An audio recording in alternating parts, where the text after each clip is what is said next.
الحمدللہ رمضان المبارک کا آغاز ہو چکا ہے اور کل پہلی تراویح بھی ہوئی ہے۔ آج پیش نظر یہ ہے کہ جو کچھ کل تراویح میں پڑھا گیا ہے اس میں سے کچھ باتیں آپ کے سامنے آ جائیں۔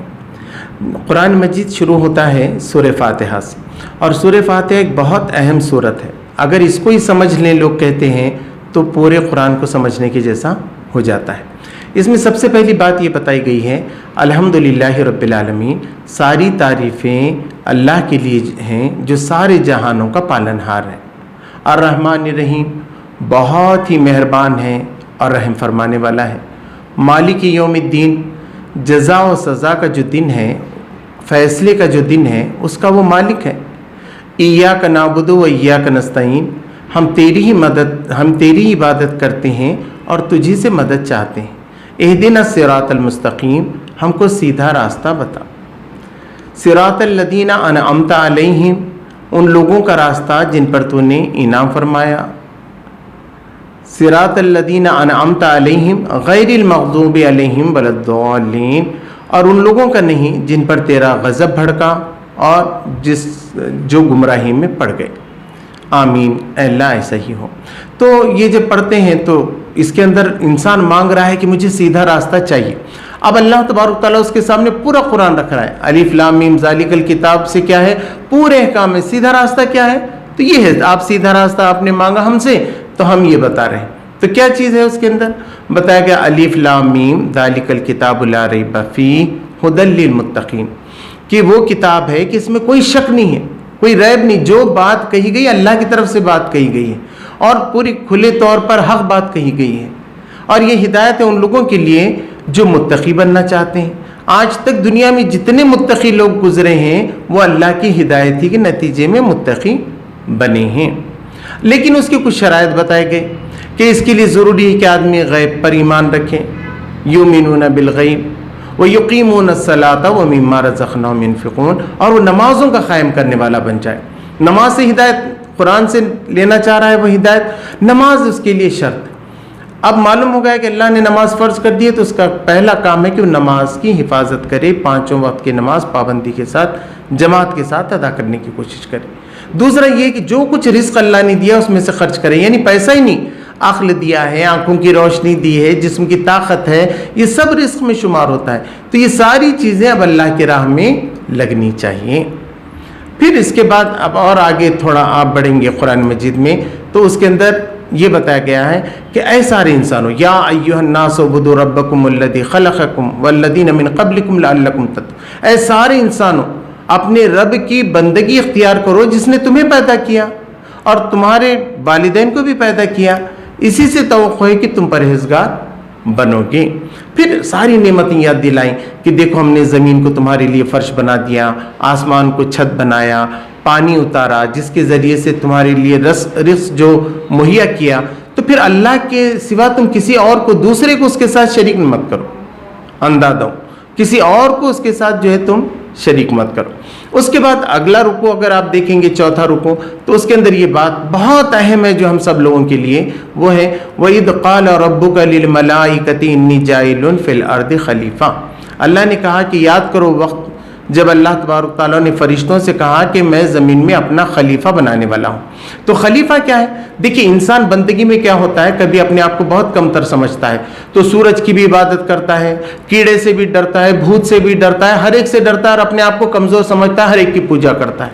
یا کبھی کبھی کیا ہوتا ہے، اسے اتنا غرہ ہو جاتا ہے علم کا کہ وہ کہتا ہے کہ اللہ تو کوئی چیز ہے ہی نہیں، اللہ ہے ہی نہیں دنیا میں، ہم ہی ہیں دنیا میں چھائے ہوئے۔ جیسا ابھی بھی آپ کے امریکہ کے راشٹرپتی نے کہا تھا ہمارا ڈیفنس جو ہے، ڈیفنس سسٹم ہمارا دنیا کا مضبوط ترین ہے۔ اب معلوم ہوا 50,000 لوگوں کا انتقال ہو گیا، اب کس سے لڑیں گے؟ اب تو اللہ کے مقابلے میں کوئی بھی بڑا نہیں ہے۔ تو یہ دونوں حیثیتوں سے ہٹ کے اللہ تبارک تعالیٰ انسان کی سچی حیثیت بتاتا ہے کہ وہ ساری مخلوق سے تو اعلیٰ تر ہے لیکن اللہ کا بندہ ہے، بندوں میں سب سے اعلیٰ ہے یہ۔ تو یہ خلافت اور اللہ تبارک تعالیٰ نے خلیفہ ہونے کی حیثیت سے انسان کو بہت زیادہ پاور بھی دیے ہیں۔ پھر سارے علم یہ بھی کہا وَعَلَّمَ آدَمَ الْأَسْمَاءَ كُلَّهَا، کہ ہم نے آدم کو سارے اسم سارے علم سکھا دیے۔ پھر فرشتوں سے کہا کہ اس کو سجدہ کرو، سب نے سجدہ کیا مگر ابلیس نے نہیں کیا، وہ کافروں میں سے ہو گیا۔ پھر اللہ نے کہا کہ آدم تم اور تمہاری بیوی جنت میں رہو، جو چاہو اس میں سے کھاؤ، بس اس درخت کے قریب نہ جانا۔ لیکن شیطان نے بہکا دیا، وہ اسی درخت کے قریب چلے گئے۔ اللہ نے کہا کہ جاؤ اب تم سب دنیا میں اتر جاؤ، اور میں یہاں سے ہدایتیں بھیجوں گا، رہنمائی، تو جو میری ہدایت رہنمائی پہ چلے گا اس سے میں راضی ہو جاؤں گا، اور پھر جنت اس کا ٹھکانہ ہوگا، اور جو اس کو جھٹلائے گا وہ ہمیشہ ہمیشہ جہنم میں رہے گا۔ یہ بات کو جو ہے بہت وضاحت کے ساتھ بیان کیا گیا۔ پھر پوری یہودیوں کی تاریخ بتائی گئی ہے کہ مسلمان ہونے کے بعد اب اللہ نے تم کو اپنا نمائندہ بنایا ہے دنیا میں، ہر خیر اور بھلائی کا کام تمہیں کرنا ہے، تمہیں شکایت نہیں کرنا ہے، بلکہ تمہیں ہر ایک کا ہاتھ پکڑ کے اس کو صحیح راستہ بتانا ہے۔ اور یہودیوں کو ان کے منصب سے جو ہے معزول کیا گیا۔ کیوں معزول کیا گیا؟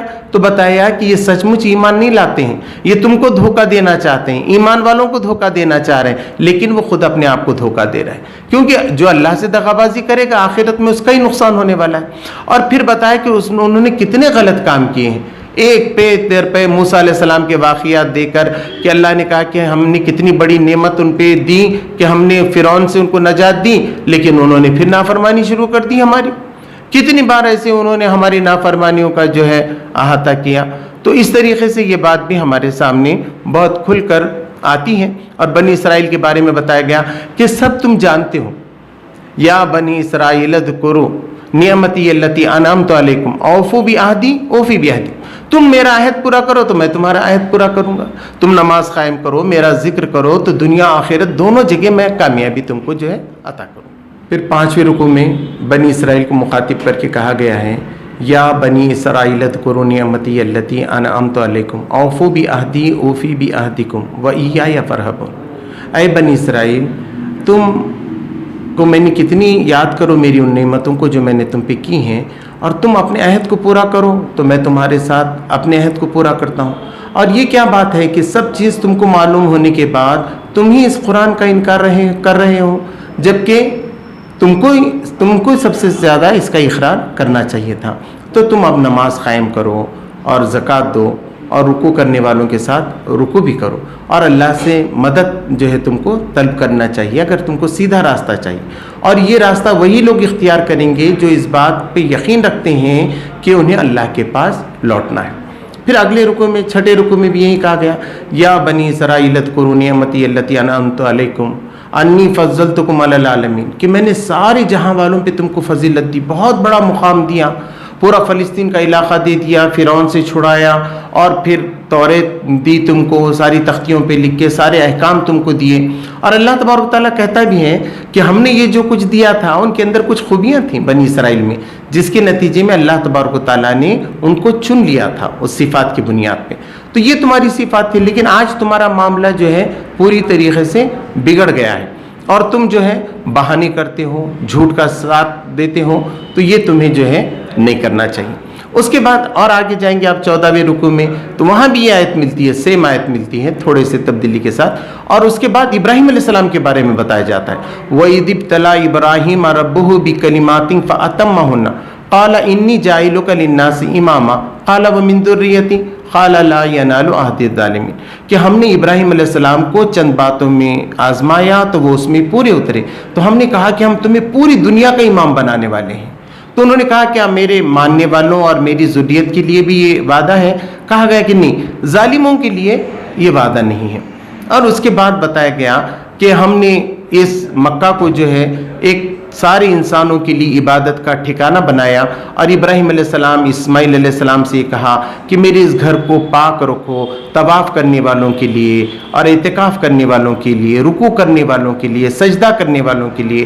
اور مسلمانوں سے کہا گیا کہ ابراہیم علیہ السلام کا جو مصلی ہے اس کو جو ہے نماز کی جگہ ہے، وہاں تم ضرور اس لیے طواف کے بعد 2 رکعت نفل نماز جو ہے وہاں پر ہم ادا بھی کرتے ہیں۔ تو ابراہیم علیہ السلام کی زندگی کو پیش کیا گیا، ان کی قربانیوں کو پیش کیا گیا۔ ابراہیم علیہ السلام کی زندگی اللہ کے راہ میں قربانیاں دینے والی ہے، ایک اعلیٰ ترین نمونہ ہے۔ آدمی اگر ابراہیم علیہ السلام کی زندگی کو دیکھے تو آدمی کو معلوم ہو کہ عبادت کا کیا مقصد ہے، قرآن اتارنے کا کیا مقصد ہے۔ بندہ بالکل اللہ سے جو ہے جڑ جاتا ہے، اس سے ہوتا ہے۔ تو قرآن کا اصل مقصد ہی تزکیہ نفس ہے، اور رمضان اسی لیے آئے ہیں کہ ہمارا تزکیہ ہو۔ تزکیہ کیا ہے؟ تزکیہ معنی ہے نشو و نما دینا، بڑھانا، اپنی روح کو